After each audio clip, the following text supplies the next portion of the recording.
They say there is a place deep within the birch forests of Eastern Europe, where the trees grow so close together that the sun never reaches the moss-choked earth. If you wander far enough into that twilight world, past crumbling menhirs, half swallowed by roots, past streams that trickled black as iron blood, my guide, a gaunt old hunter with eyes clouded by cataracts, would go no further than the clearing's edge. Runes coiled across its surface, harsh, jagged glyphs that twisted into shapes resembling rib bones and torn sinew. At its center was a single sigil of an open mouth, fangs bared, tongue extended.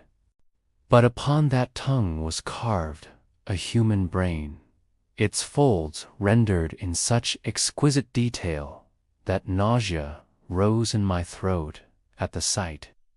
"I will wait here," he whispered, clutching a wooden rosary so tight his knuckles blanched. Its hunger had only deepened, waiting for the day when the stones would crack open once more, and the taste of human thought would flood its starving mouth like warm, salted wine. Do not speak its name inside. Do not speak any name. You will find it. A great stone door set into a hill, carved with symbols that no priest nor scholar has ever fully deciphered. I stood before that door once, many years ago, when the last snows of winter still clung to the undergrowth like patches of rotting bone. The door rose, taller than any man, framed by slabs of granite, veined with crimson mineral streaks that looked disturbingly like dried blood. I reached out and pressed my palm to the cold stone. The forest around me seemed to hush, as if every watching raven and hidden fox had fallen silent in dread. My guide called out from the trees, voice trembling with urgent fear. But I could not leave. I was bound by a curiosity darker than fear itself. It felt slick with moisture, though the morning air was dry. A shiver ran up my arm, and for a fleeting instant I imagined I heard something shift beyond the door, a faint scraping sound like teeth against bone. Legends say this was once the sealed entrance to the Order of Devouring Sight, a nameless sect whose appetite was whispered across monasteries and castles in the dying days of the Roman Empire. It was said that their priests ate the brains of captives to consume their memories, believing that with each devoured mind they drew closer to divine omniscience. I pulled my hand away from the stone, feeling a pulse of something heavy and cold throb through my bones. In that silent clearing, beneath the skeletal birches that clawed the ashen sky, I knew with a terrible certainty that whatever lay beyond that door had not died with the passing centuries. They called themselves devourers of memory, though their true name was spoken only in a guttural tongue, older than Latin, a language of broken bones and bleeding mouths. Their origins reach back to the dying days of Rome, when legions crumbled under the weight of plague and barbarian steel, and forgotten gods clawed their way back into the prayers of desperate men. To consume the brain was to drink the very wine of God's secret vineyard, to taste each memory like honey upon the tongue. In those chaotic years, when marble temples fell into ruin and aqueducts dried to dust, the devourers thrived in shadows.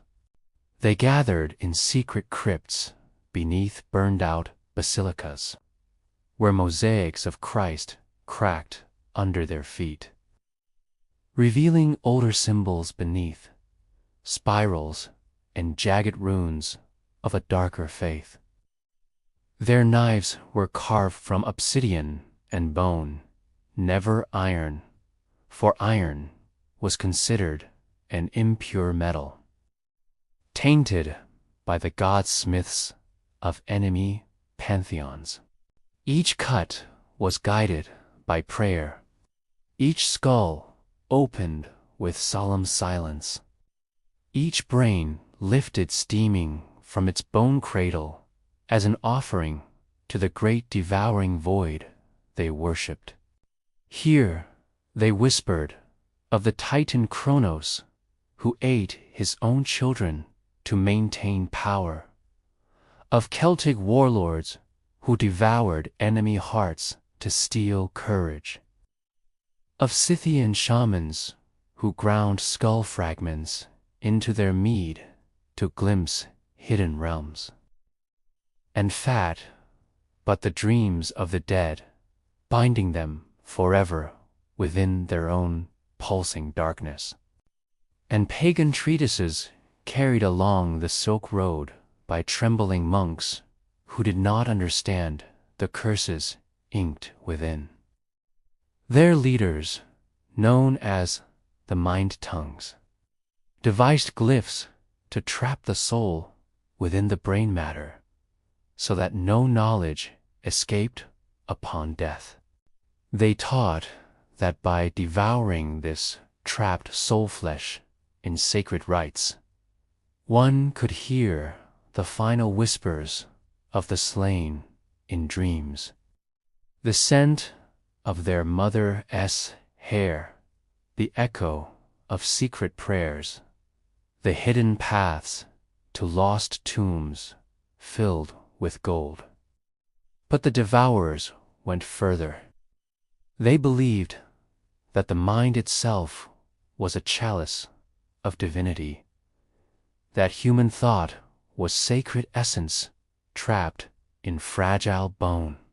They honed their rituals over generations, guided by fragmented scrolls stolen from collapsing libraries of Alexandria, in dark chambers lit by tallow candles made from human fat. They gathered around stone altars carved with spiraling runes. Victims were brought forth, criminals, orphans, the poor uncounted by church or crown. Some were offered freely by local lords who sought the devourer's blessing for victory in war or immunity from plague. Others were stolen from shadowed roads, their families left to weep beneath unmarked trees. They were not savage butchers, these priests. They approached each sacrifice with a reverence colder than mercy. And when the mind tongues partook of the still warm flesh, their black-painted lips whispering invocations between mouthfuls, they believed they consumed not merely blood. There exists an account hidden within the letters of a trembling monk named Father Adhelm, who witnessed the devourers right before the Vatican's banished soldiers ever reached their halls. In his final confession, written upon scraps of vellum soaked in his own blood, he described the first ritual of devoured sight, as they called it, and something sweeter, a cloying, metallic rot that caught at the back of his throat. Upon it lay a youth of perhaps 15 winters, limbs bound with braided human hair, eyes wide with silent horror. Around him gathered hooded figures in robes of dark green, their faces painted with streaks of dried blood and soot, their eyes blackened with coal to resemble empty sockets. When the blindfold was torn away, he found himself in a chamber hewn from granite, lit by dozens of candles flickering within hollowed skulls. Their light danced across the walls, revealing runes carved deep into the stone, coiling like black worms across every surface. The boy convulsed once, twice, then fell silent, eyes fixed upon a darkness beyond the candlelit vault. He was dragged, blindfolded, through a corridor of dripping stone. The air thick with the stench of damp moss, and he understood that he stood not in a temple nor tomb, but within the devouring mouth of an ancient god that fed upon every secret humankind dared to keep. Her eyes rolled back as she consumed it, voice mumbling words lost to all civil tongues. Those gathered around her moaned softly, swaying in a rhythm older than blood, their fingertips tracing runes upon their own shaven heads. At the center stood an altar of obsidian, veins of crimson quartz gleaming like frozen blood beneath the candlelight. In her hands she carried an obsidian knife carved with glyphs so small and intricate they resembled crawling ants upon its blade. The high mind tongue stepped forward, her robes trimmed with strips of flayed human scalp, braided and knotted in runic sigils. She raised it above the boy's head and began to chant in that same guttural tongue Father at helm could not bear to hear. Each syllable throbbed in his ears, like a wound being pressed open, sending waves of nausea through his belly. He could not understand the words, but their meaning crawled into his bones regardless. I open this vessel, I drink its sight, I bind its dreams to mine.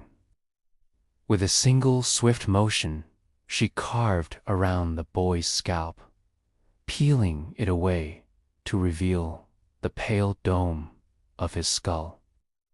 Blood ran down his temples in thin, trembling streams. He screamed then, the sound shrill and childlike, echoing off stone and skull alike. The mind tongue did not flinch. She raised a small bronze hammer and struck the bone with precise, practiced blows, cracking it open like an eggshell. Steam rose from the exposed brain, filling the chamber with a sharp, fatty scent. She dipped her fingers into the gray coils, lifting a trembling handful to her painted lips. Father at helm wrote that in that moment he felt the air itself pulse with an unseen heart. After the devouring came the vow.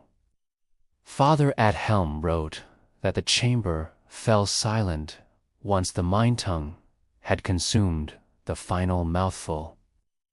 The hooded figures stood unmoving, their breaths shallow as if afraid to disturb the veil between life and death. She turned in a slow circle, her blackened eyes meeting each follower in turn.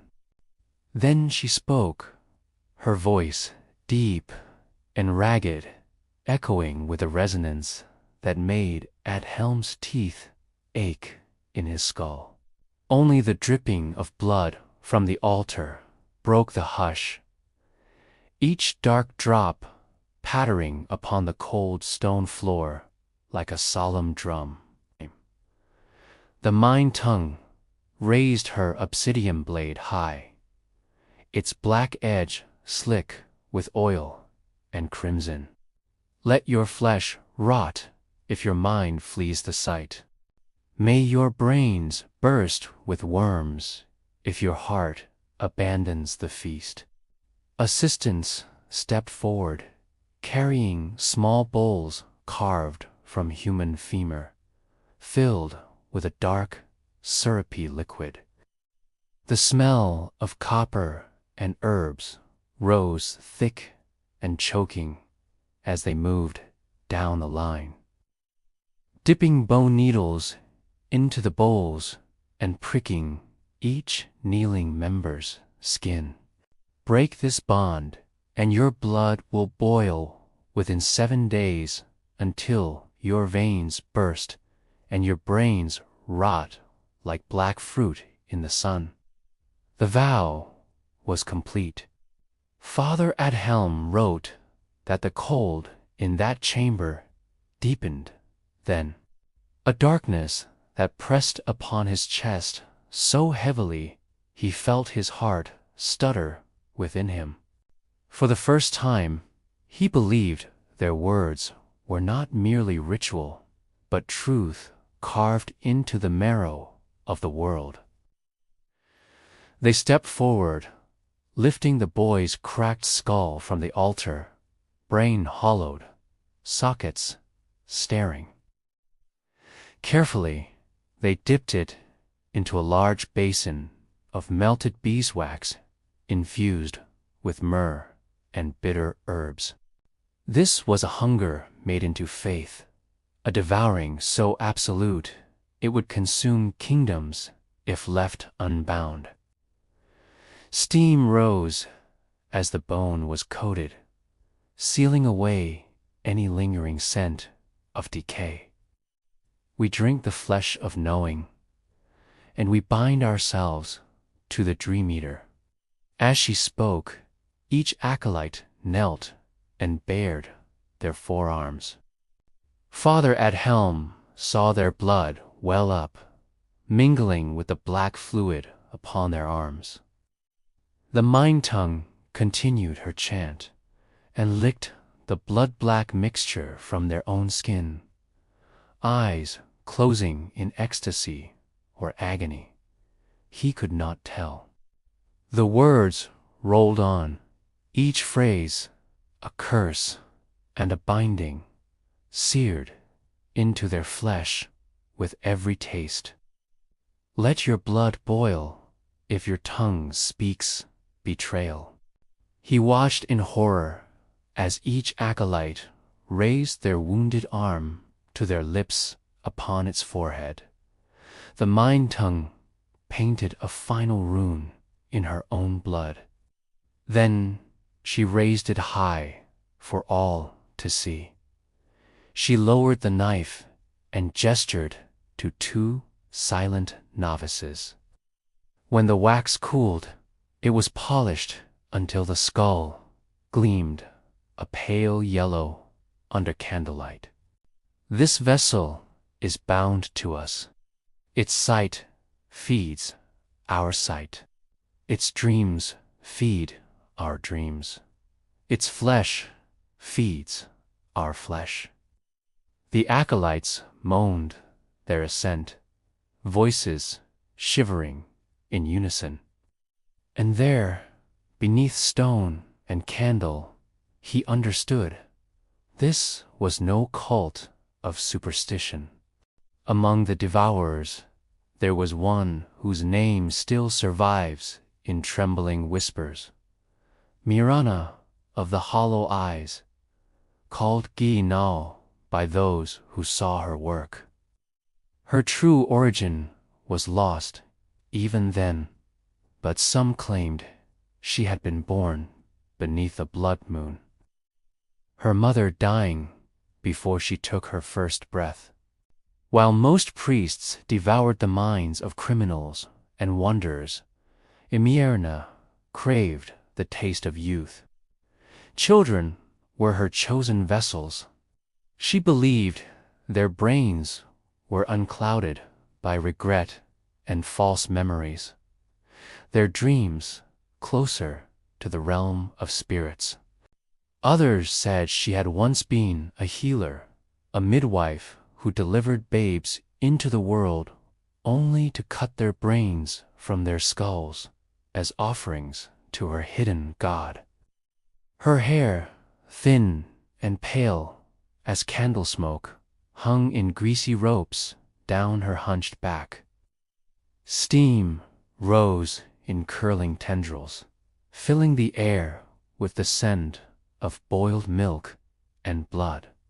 Mihirna dipped her fingers into the brain matter and licked them clean, her clouded eyes rolling back with bliss. Her mind was a nest of stolen thoughts, each memory devoured, becoming another mouth whispering secrets into her soul. Her jaw worked in small, precise movements as if she were chewing tender lamb's heart. Her hunger never dulled. The deeper she fed, the emptier she became, until her every breath rattled with a grief no living creature could endure, the grief of 1,000 deaths eaten raw. But it was her eyes that carved terror into his bones. They were clouded white, pupils ringed with crimson veins, yet somehow she saw more clearly than any seer. She rose swiftly within the order, her hunger unmatched, her thin lips twisted into a smile that revealed teeth filed to jagged points. She ran her clawed fingers along the child's scalp with a tenderness that turned Adhelm's stomach. Her voice, when she spoke, was soft as old leather. For hours she would rock back and forth, whispering fragments of the child's final dreams, words that meant nothing to the listening novices, but everything to her. Father Adhelm described seeing her only once.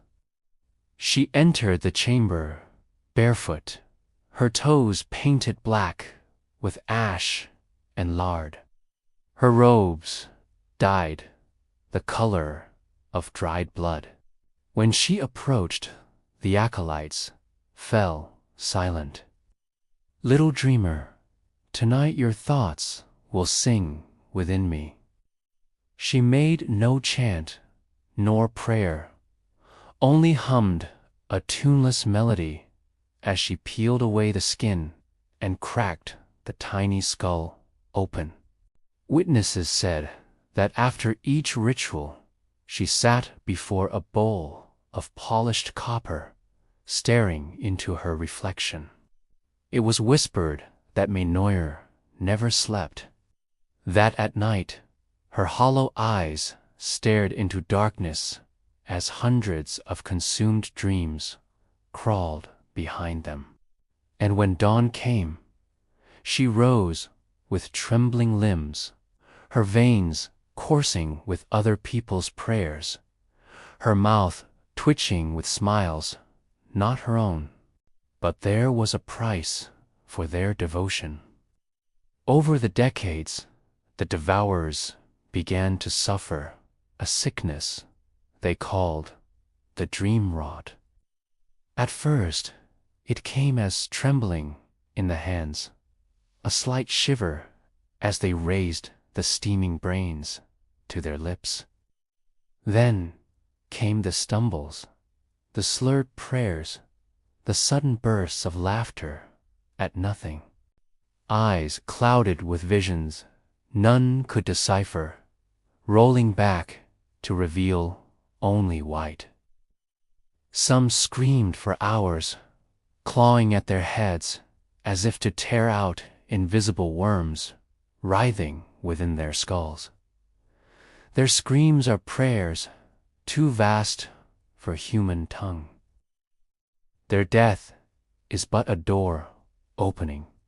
One priest, his jaw locked and drooling black saliva, was seen pressing his bleeding fingertips into runes upon the altar stone, carving prayers in his own flesh as his brain dissolved into mush. Another chewed off his own tongue to feed the silence, blood bubbling down his chin as he giggled like a child, drawn by the promise whispered on the wind. To eat a mind was to steal its secrets. To drink a life was to bind it within your own. Madness was nothing if in its depths lay the truth behind all illusions. Acolytes whispered that the gods were opening their minds wider to glimpse eternity. But Father, at helm, in his trembling script, wrote the truth.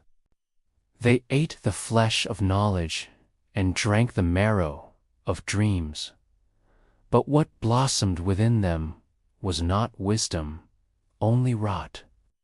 Their limbs stiffened, their muscles clenched until they moved like broken puppets, their speech slurred into guttural moans. They called it divine awakening. In truth, it was the curse of prion disease, born from consuming human brain tissue. Their nervous systems rotted from within, turning thought to tangled knots, memory to black static, until their bodies wasted away.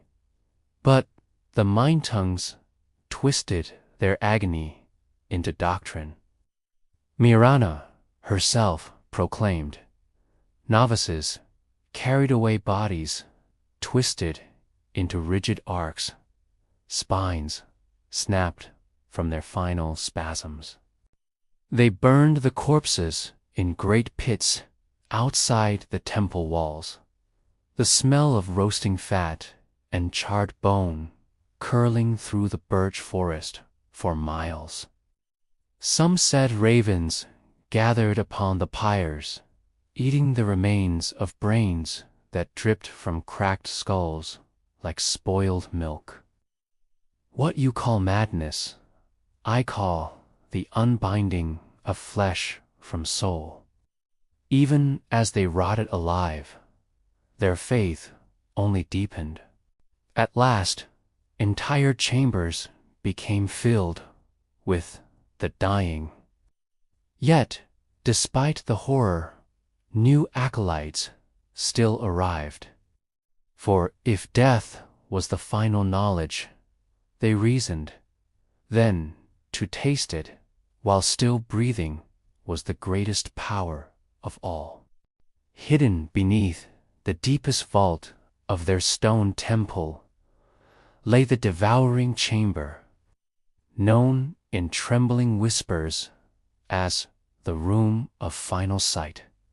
Few outsiders ever glimpsed it, but Father at helm dragged there in chains, recorded its horrors before his tongue was torn out for writing what he saw. No torch burned within. Instead, dozens of shallow clay bowls lined the floor, each filled with glowing coals mixed with powdered resin and myrrh. Each face no larger than a child's thumbprint, chisel strokes, so delicate they seemed alive in the flickering dark. Father Adhelm wrote. Its surface was carved into a shallow bowl, stained dark with centuries of blood and brain oil. Around its rim, silver glyphs had been hammered into the stone, catching the ember light in shimmering arcs. They spelled only one phrase, repeated endlessly. Their dim ember light cast a dull orange glow upon the carvings that covered every inch of stone. They wore no robes in this room, only streaks of black ash smeared across their naked bodies. Her lips moved in silent prayer before she plunged her face into the offering, biting deep. The sight of hot gray coils spilling down her chin made Adhelm retch until bile burned his throat. Their eyes were wide and unblinking, pupils dilated so far they looked bottomless.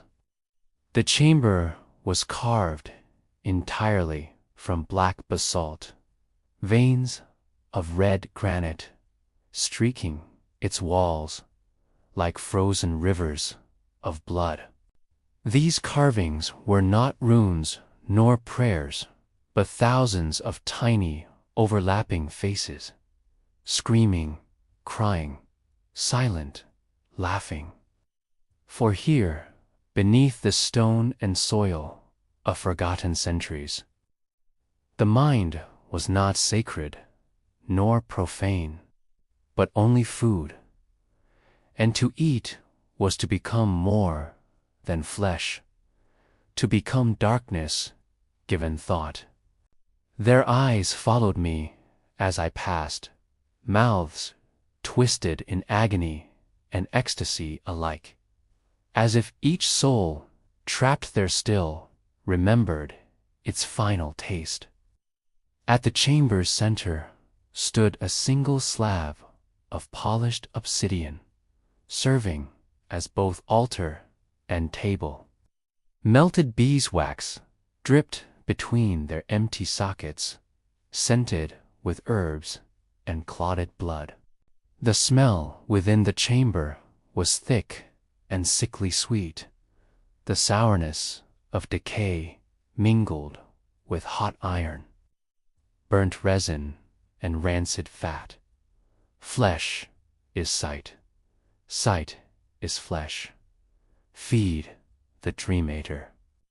Beside the altar lay implements of the ritual, knives of napped flint and obsidian, scalpels of bronze, small bone spoons for scraping gray matter into ceremonial bowls of gold. Each spoon was carved with a single screaming face, mouth open to receive the offering. Behind the altar rose a wall of skulls set into mortars, hundreds of them, their domes cut open, hollowed and polished to a waxy gleam. Father Adhelm wrote that he saw novices moving silently between the skull wall and altar, carrying brains freshly removed from sacrifices above. He saw one girl, no older than 12, kneel before the altar, lifting a steaming mass of brain matter in her small hands. Yet no one in the chamber flinched. But even the deepest faults cannot hide forever from the gaze of gods and kings. Whispers of the devourers reached Rome through trembling monks and merchants who claimed to smell burnt flesh, drifting for miles beyond the birch forests. They arrived at dawn, black crosses painted upon their breastplates, faces hidden behind iron visors etched with Latin prayers. Before the sea, they dismounted in silence, their mailed fists hammering upon its rune-carved surface with holy mallets. Each strike sent echoing booms deep into the earth, like thunder pounding in the vaults of hell. Riding upon horses barded in chainmail, they moved like the shadow of death across frostbitten fields. At their head stood in Hyrna of the hollow eyes, her pale face streaked with black tears. When they raised swords to her throat, she smiled, blackened teeth gleaming with clotted gray matter. Witnesses said she raised her clawed hands and whispered words in a tongue that dripped with blood as memory, cursing the knights and their bloodlines unto the final dawn. When torn away, they shrieked curses and prayers in the same breath, clawing their own eyes out rather than see their god's silence. Her body fell, blood pulsing in slow, heavy waves across the basalt floor. They rode away before dusk, leaving only silence and the scent of blood-soaked stone lingering in the cold forest air. Her head rolled to the feet of a knight who crushed her skull beneath his iron heel, silencing the last priestess of devouring forever. It was Pope Innocent III, known for his iron will and ruthless crusades, who first declared them an abomination upon the world. He sent forth the Silent Order, a faction of Templar knights sworn to speak no word until every last devourer was slain.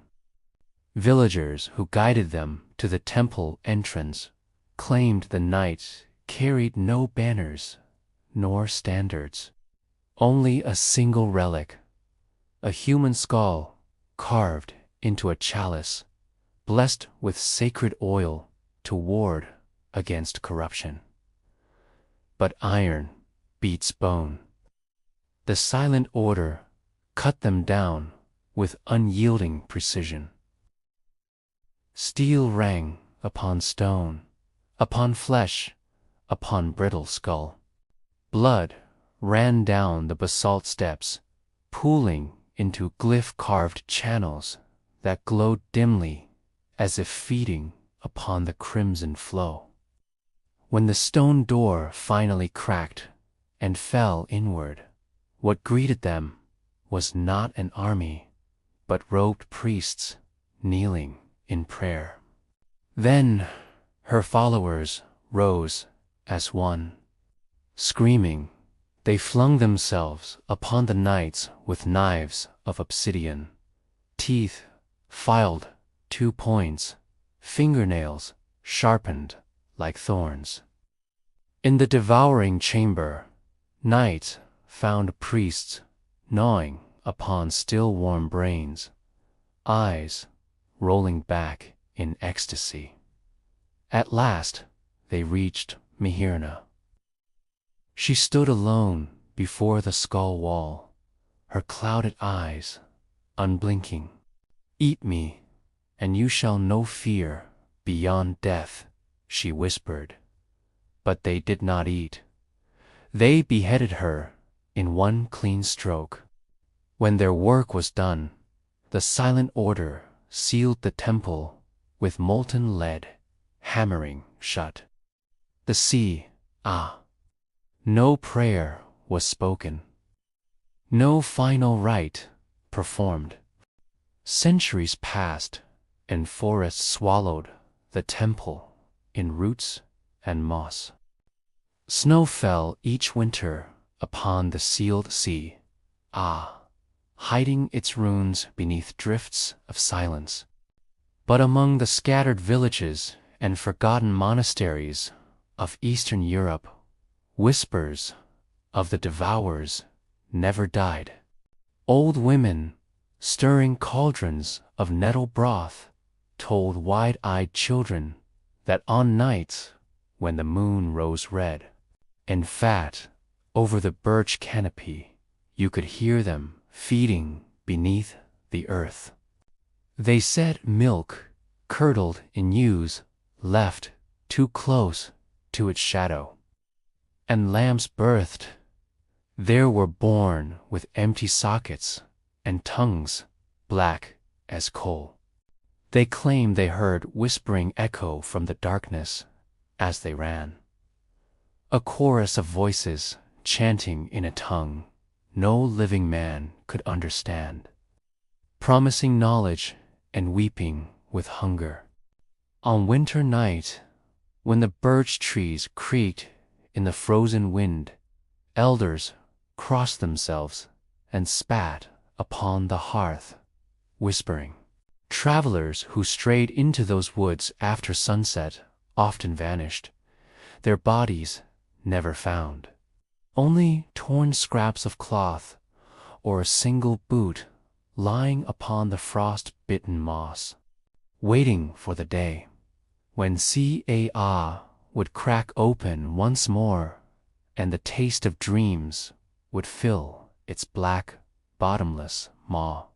Press your ear to the stone, they warned, and you'll hear them chewing, slurping the thoughts of the dead like marrow from bone. He believed the temple hid stores of grain left behind by ancient kings. His skull had been cracked open from behind, brain scooped out and missing entirely. Yet his face was twisted in a rictus grin, lips pulled back to reveal splintered teeth clotted with dried blood. When he did not return, his sons tracked him to the hill. They found the great stone door ajar, darkness yawning beyond. Inside, their torches flickered upon clawed marks scraping down the walls, upon skeletal remains gnawed clean and split for marrow.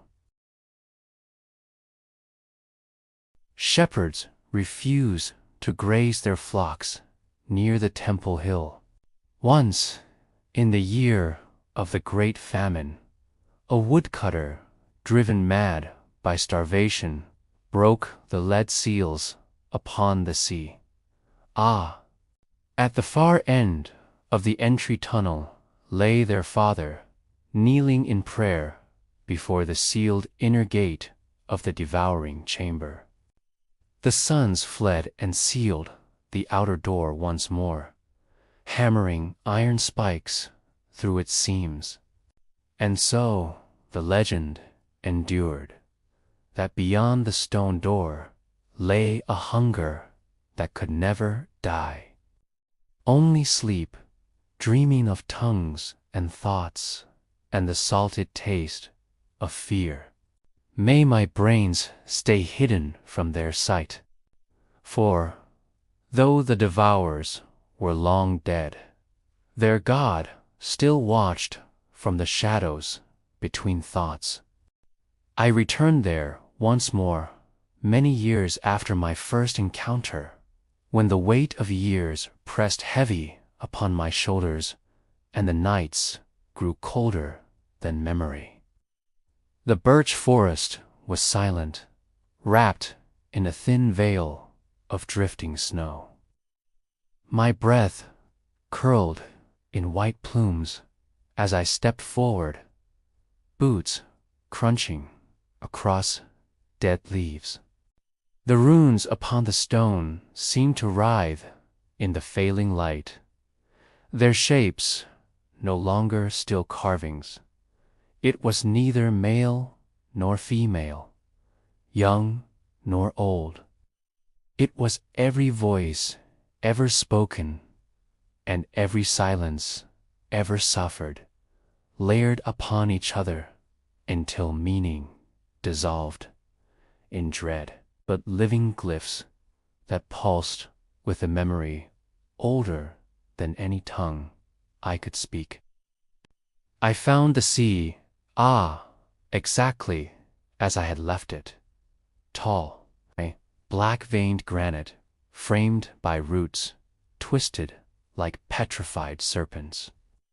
The clearings spun around me, shadows twisting into half-seen shapes, hooded figures, hollow-eyed children, Mihirna's jagged smile blooming in the dusk like a wound. Only the sigh of snow and the faint crackle of frost remained. I turned away, leaving the sea behind me, the taste of fear sharp upon my tongue. My knees weakened, and I pressed my forehead to the stone, eyes squeezed shut against tears that burned hot in the freezing dusk.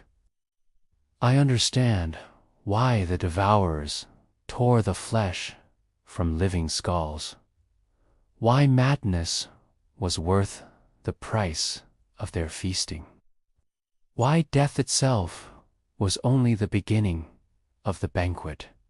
For knowledge is hunger, and hunger is God. And once you taste its voice, you will never be free of its gnawing ever again. The voice whispered again, softer now, intimate as a lover's breath. I stood alone in that clearing, the sun sinking behind the skeletal branches, shadows lengthening upon the frost-hardened earth. I reached out and laid my hand upon its cold surface once more. The chill bit into my bones, sending a tremor up my arm and through my chest. Beneath my palm, the stone felt as if it breathed, a slow, patient pulse that thrummed against my skin with a hunger deeper than the grave. Then I heard it, a voice, faint and echoing, seeping through the sealed seams like smoke through shutter cracks. Eat of me, and you will see. Devour my thought, and you will know. The words coiled through my mind, scraping across old scars of fear I thought long healed. Eat my brain, mortal, taste what you fear to know. I stumbled back, clutching my chest, gasping for air that suddenly tasted of blood and salt. Then the wind rose, rattling dead birch branches overhead, and the voices fell silent. But even now, when I close my eyes at night and drift into uneasy sleep, I hear its whisper calling from beneath the earth. Eat me, know me, feed the dream eater. And in that moment, because behind every thought lies a darkness that hungers to be seen. Thank you for walking with me through the shadows of forgotten history tonight. If this tale of hidden cults, forbidden feasts, and the hunger that devours all has haunted your thoughts, then its purpose is complete. If you wish to hear them, to sit again by this flickering hearth as I unseal doors long locked by fear and faith alike, then please like this video to let the dark truths travel further. There are countless other stories buried beneath centuries of moss and silence, waiting to rise once more under the trembling candlelight of curiosity. And subscribe to this channel so you never miss the next chapter of history's most secret horrors. Your support ensures these forbidden voices continue to echo where all else has fallen silent. Until we meet again in the dark, stay curious and beware what whispers when you close your eyes tonight.